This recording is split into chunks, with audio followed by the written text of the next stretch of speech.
Hey, Brian Manning here. Welcome to the Garden Report outside Auerbach Center. First Celtics practice before Nets Celtics first round done in the books. Jayson Tatum talked, Derrick White talked. We also heard from Ime Udoka and saw a little bit of the end of practice here as the Celtics know who they're playing now. Nets went out to a 40-point first quarter over the Cavaliers and led throughout by double digits. Cavaliers made a late comeback in that game, but Kyrie Irving's 12-12 start pushed them through to victory. 34 points for him, 12 assists. So that's who's going to be in Boston on Sunday afternoon when that series gets started. Big gaps between the games. That was something that was discussed today, but mostly just the challenge that's ahead, how fun it's going to be in Jayson Tatum's words, and in Ime's words, an even matchup, essentially. No underdog status for Boston. And Vegas, they're actually favorites now after the reaction to the series being lined up. Nets started in that position last night, but Ime saying that Boston's status as a top defense, top offense, that puts them right in this series. And he lined it up against great ability to guard the elite scorers on the Brooklyn side of the ball. So no one taking this series lightly, but no one looking at it and saying that there's any fear, any trepidation in a matchup like this. Ime also talked about the seeding positions that went into this coming together. Again, talking about the variety of scenarios that could have played out, and the Celtics effectively, in his words, saying that they decided to play this out and take whoever. They did rest in Milwaukee for what it's worth. Jayson Tatum, Al Horford in that game on a back-to-back. So feel how you want about it. The Nets are here. They're dangerous. Kevin Durant, Kyrie Irving, all the different veterans down the line there. But the Celtics started digging in the personnel today.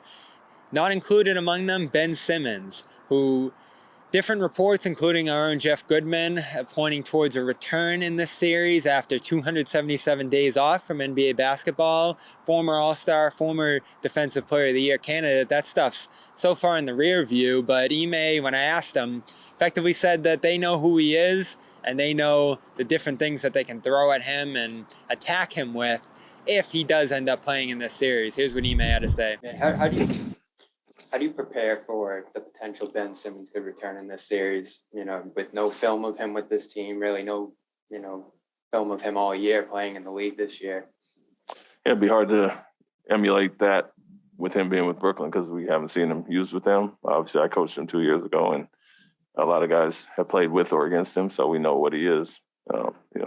Obviously being off for a year, it's going to be some rust there and some unpredictability as far as how they'll implement him with their team. But, we know his game. We know what he does. And unless something's happened in the last year, we know how to attack him and manipulate certain things as far as that. But it's tough because he hasn't played with that team. So who knows how he'll be used with them.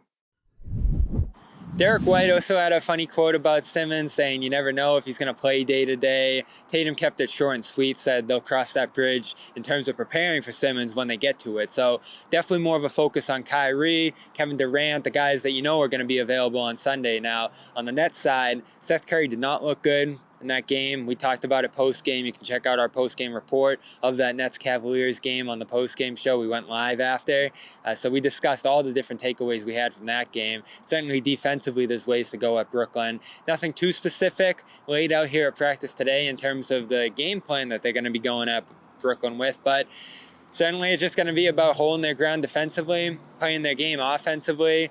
Tatum, Durant, both guys who are going to make plays against double teams, certainly in this series. Who's able to do that at a higher level? Who are some of the role guys that can get involved in this series? That's a lot of the different stuff we'll be looking for as this one gets started. Robert Williams, quickly visible at practice, coming out of the weight room, I think from an ice bath into the locker rooms or whatever it was that he was walking into. Not on the court, not shooting. But Ime did say that's a place that he's progressed to, as well as some on-court contact work.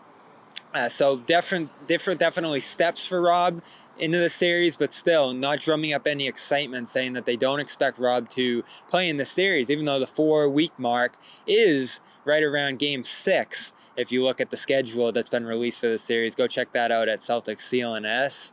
Game 1 Sunday, Game 2 on Wednesday. So the Celtics will have plenty of practice and preparation time, as Derrick White told me, if Simmons ends up playing in this series, and time to integrate Rob if it does come to that later in this series, though more likely second round, as Ime continues to put it. We'll have coverage from practice, from Game 1. Stay tuned here. Celtics CLNS, CLNS Media. I'm Bobby Manning from Brighton. Talk to you tomorrow.